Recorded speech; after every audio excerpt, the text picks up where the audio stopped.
Et ce samedi, au moins 6 personnes sont mortes dans des frappes russes sur la ville d'Odessa. On dénombre également au moins 18 blessés.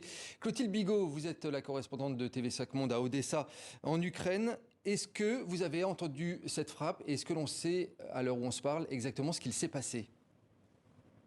Alors oui, en fait, ce qui s'est passé, c'est qu'aux alentours de 15 heures, il y a 2 missiles de croisière russes, un qui a atterri sur une infrastructure militaire et un autre qui a atterri sur un immeuble d'habitation. Alors moi, j'ai entendu un gros boom, c'était très loin de là où je me trouvais, ainsi qu'un espèce de crépitement. Et en fait, une habitante me racontait que ça, c'est un missile qui a été intercepté par les forces ukrainiennes et donc qui a été détruit. Alors, ce qui s'est passé, c'est que c'est la ville d'Odessa même qui a été bombardée aujourd'hui. On ne sait pas exactement le quartier car les forces ukrainiennes refusent de dire exactement où les frappes ont atterri. Mais cependant, le bilan est très lourd. Comme vous l'avez dit, 6 morts et 18 blessés pour l'instant.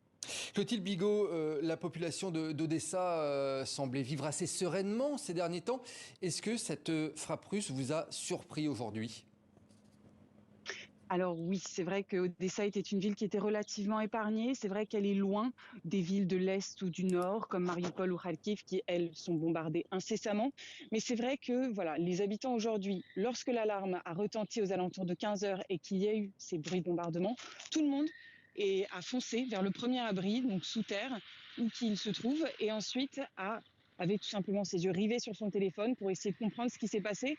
Mais lorsque la deuxième sirène a retenti, celle pour expliquer que l'alarme était terminée, tout le monde s'est remis à vivre sa vie, tout simplement. Il faut savoir que les bombardements sont très rares à Odessa, mais les sirènes, elles, font partie du paysage.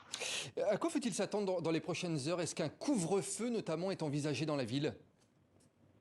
Oui, alors le couvre-feu est déjà en vigueur dans la ville depuis plusieurs semaines, mais cette nuit, il fait beaucoup de sens, notamment parce que donc demain, c'est la Pâque orthodoxe qui est célébrée ici et les Ukrainiens aiment aller la célébrer la nuit à l'église. Donc cette nuit, c'est totalement interdit. Le gouvernement ukrainien a même interdit les rassemblements, a demandé aux personnes qui souhaitent se rendre à l'église demain de le faire en petits groupes avec leur passeport ou leur carte d'identité sur eux. Mais surtout, le gouvernement ukrainien a indiqué à la population de rester chez soi, car beaucoup ici craignent non pas une trêve, mais justement une offensive russe pendant la Pâque. Merci beaucoup Clotilde Bigot depuis Odessa en Ukraine.